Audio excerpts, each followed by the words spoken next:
I'm not going to harm anybody, and there's nothing wrong with me. And if there was, I'm all better now. She didn't need to go to rehab. I think that was a moment we lost a very key opportunity. Python Pizza here, may I help you?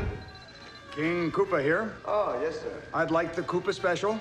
Pterodactyl tail on that? Yes. Dino, lizard, hold the mammal, no worms, and spicy. Welcome to week 11 of the This Week in Film podcast, the most bestest podcast.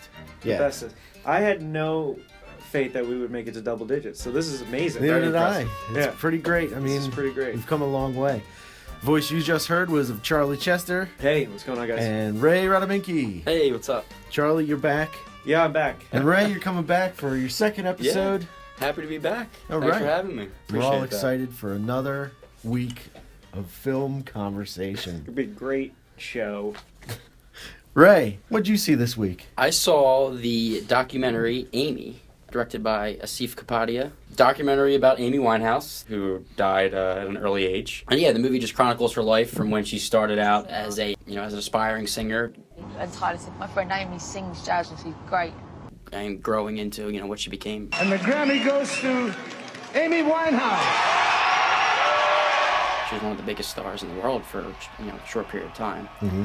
The documentary is very well done. It's very interesting. There's no talking heads or anything. There's interviews with people like her manager, her dad, her friends. But the whole documentary is archival footage. Oh, it's no post-death. Right. That's cool. It's amazing how much footage they had of just her sitting around talking with her friends. Her just singing on her own, privately in friends' apartments, in the studio, messing around. The archival footage starts from when she's 16 years old, before she's even famous. It's amazing how whoever was with her thought to film all this stuff. Snagging her rug. She's going to get annoyed. Without really even knowing that she was ever going to be, what she was. I mean, I've emptied my bank account buying 600 of them. That is at least half my friends have bought the album. Bastards, I better call the other half up today. Does it show another side that we haven't heard? Kind of. I mean, I feel at the time, especially when she got famous, the access to her was just kind of as is now. You knew that she had a drug problem. Mm-hmm. You knew that she was kind of a train wreck, and that kind of just shows you that. The one thing that I didn't know is just how she got into drugs. After he came back from America, married, that was the first time Amy tried crack cocaine and heroin. And how she was kind of already into drugs before she got famous. I just get up and just smoke weed all day and you can't do that in your mum's house. I was just getting drunk, having to be carried home in a wheelbarrow. It's this wasn't one of those stories where the person gets famous and then all of a sudden they just fall apart. Yeah. She was already kind of teetering on the edge before she even dipped into stardom. She kind of had a weird home life growing up. My dad was never there to be listen to your mother, you know what I mean? That's all we needed. Was she famous before she blew up over here? Was she a famous British singer? Yeah, and she was pretty big in Britain with her first album. Way more rock and roll than Liam Gallagher. It's the one, the only, Amy Winehouse! Which we didn't really know. Her second album is the album with Rehab and Trouble and all those songs. She was pretty big in Britain. And then there was a while before her second album. I think it was 2 or 3 years. And I said, enough, I need another album. No going wrong at one. And then finally she recorded the second album, and that's when she blew up and she won all the Grammys. The lady behind me is up for 6 awards. She's already won 2. But then she died at 27. Yeah, it was kind of just poof, she was gone. There actually was one cool quote from the movie. Her manager, he says it actually in the very beginning. She could make you feel so important, and then all of a sudden, very unimportant, and then make you feel so important again. Basically make you feel that you're her best friend, and then a week later would act like you didn't even know her. Concept puppeteering sort of thing. Right. So kind of pulling a Charlie. Right. I watched the movie The Thing, which John Carpenter's The Thing from 1980. Awesome movie. It's in the 80s somewhere. My man crush Kurt Russell, circa 1980, jumps in there. Vintage Kurt Russell. Yeah. Kurt Russell, why is he wearing that hat? I don't know if you've seen the movie recently, but he wears the stupidest hat. Well, they're in Antarctica, right? They're in Antarctica, but he's not wearing a cold one of those Russian hats or anything like that. It's like if you took a cowboy hat and married it with a sombrero, and he's just wearing it while he's flying a helicopter around. But it is perfect from the beginning until the end. That slow burn, we're like, Great practical effect.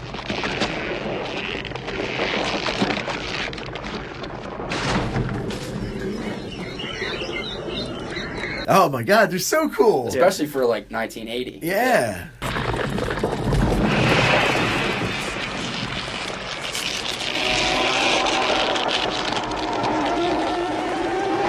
Dude, it's got one of the best slow burn scenes ever when they're testing their own blood in the Petri dishes. And it's just slow, like a slow, creepy it build. takes so long to do it, and you don't know who it is. And, right. Yeah, it's perfect the way it's done. But why is he holding the dish in his hand while he's like sticking that hot wire in it? Especially after when he hits the wire on the one thing and it explodes with the monster. We'll do you last.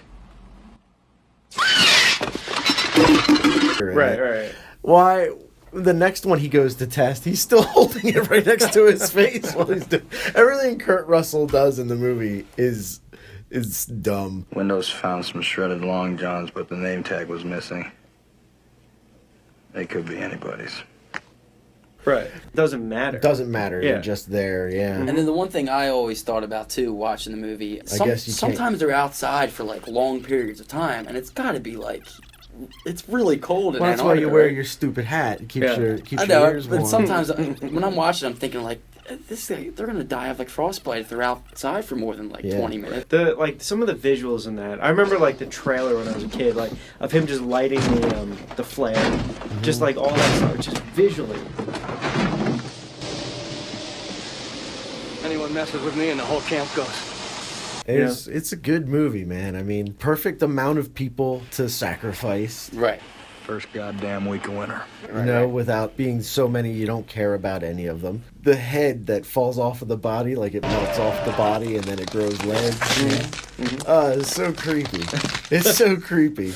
And then it like crawls away and you think, how do they not see this giant head spider creature leaving the room? When the movie first came out, it was hammered by critics. Critics didn't like it. Like one critic said, it's nothing more than a giant advertisement for J&B Scotch.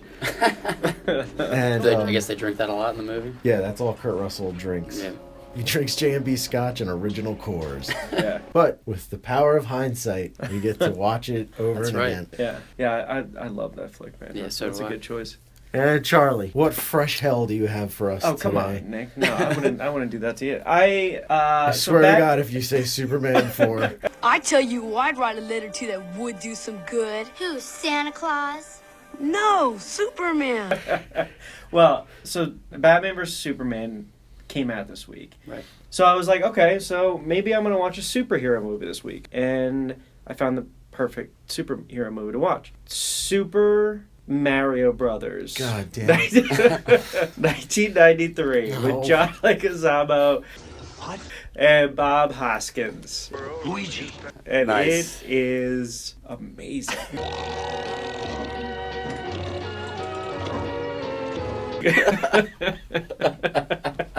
Everyone knows the story in the video game. Two plumbers on an adventure to save Princess Peach or Daisy or whichever princess it is or whatever. So in this movie, they do a weird thing where they're trying, like, it takes place in Brooklyn.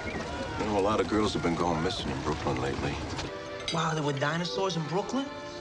I got a feeling we're not in Brooklyn no more. These guys are like the underdog plumbers. Like, no one's calling them for work. Scapelli. They beat us to it again. Another lost job. Bob Hoskins plays Mario, and Luigi is played by John Leguizamo, who are the Mario brothers, Mario, and Luigi Mario. Okay, look, how many Marios are there between the two of you? There's three. There's Mario, and Luigi Mario. The only thing is, John Leguizamo is Hispanic. And his adopted son. What would you do without your big brother? Because Mario here brought me up. He's been my mother my whole life. Hey. All right, my father. My father. He's been my father, my uncle, my brother, everybody. And then all of a sudden they get called to this one spot. Strap your belt on, kid. We're going in. Pipes are leaking. It's an excavation for dinosaur bones in the middle of Manhattan. As university students continue their search for dinosaur bones. It's totally normal. That's why the traffic's so bad in New York. So they go down, and the head woman in charge of this name is Daisy. Hi, it's Daisy. It's Daisy. It was Daisy.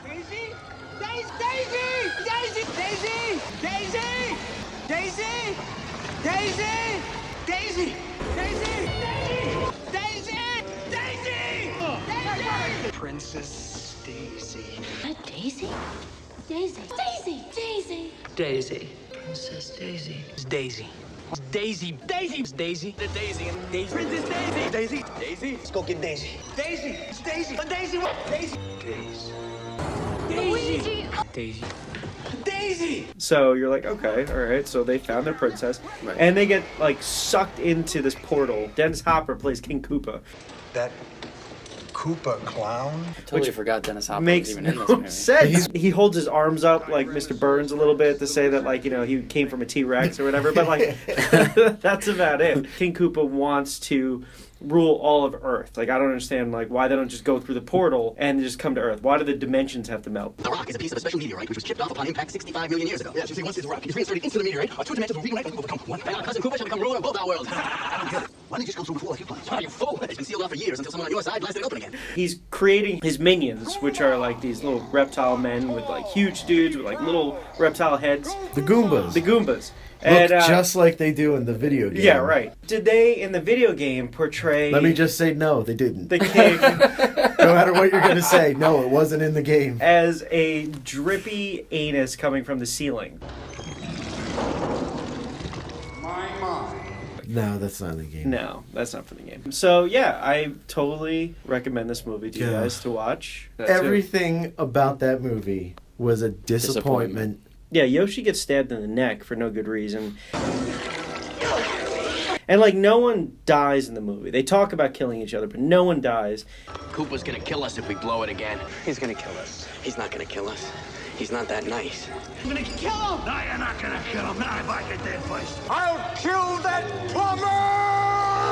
I shall personally kill you. Kill them! If you touch, I'll kill you! Well, that was week 11 of the This Week in Film podcast. Ray, why don't you let them know where they can find us? You can find us on SoundCloud, Facebook, YouTube, iTunes, Stitcher, Twitter, and www.thisweekinfilmpodcast.com. Yeah, please rate, review, subscribe, whatever it takes. Charlie. Boys Zero is going to be available in print. I keep saying it, but it should be later this week. Oh, very cool. So Nice. you can find it on Amazon.com, BarnesandNoble.com, CaliberComics.com, and then cross your fingers, hopefully in brick and mortar later this year. Brick and Mortar is my favorite store. Yeah. And I think that'll about do it for... Well, what's the question for the week?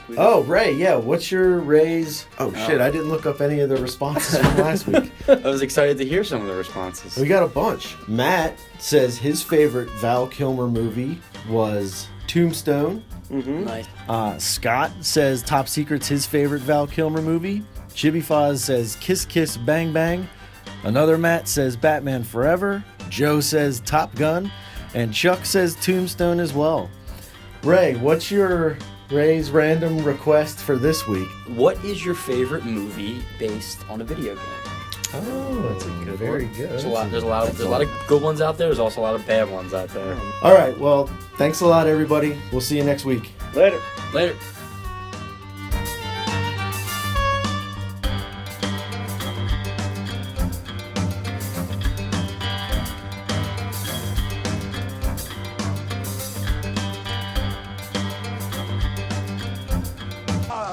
You know the law, Toad. Hey, wait a minute. You can't arrest a guy that's just singing a song. For anti-Koopa songs, we can.